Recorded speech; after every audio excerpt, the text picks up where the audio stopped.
Welcome to the Slop Farm. Enjoy the video.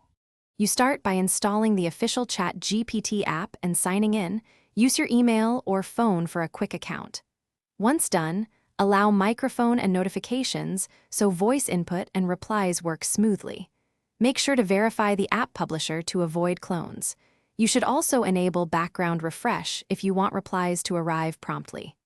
Finally, open the app and complete any onboarding prompts so you land directly in the chat, ready to craft your first. You now learn to write prompts that get the best output.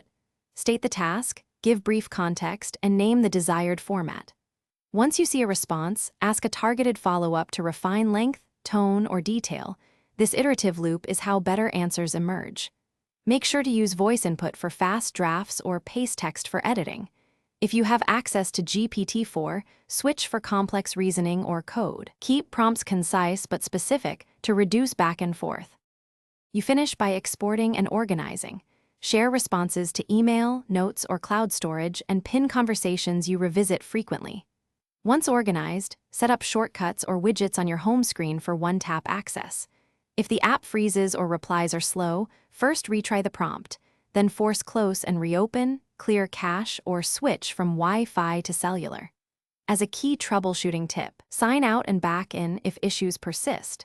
This often reestablishes a healthy session and restores normal behavior. Thanks for watching. Consider subscribing if we helped you today.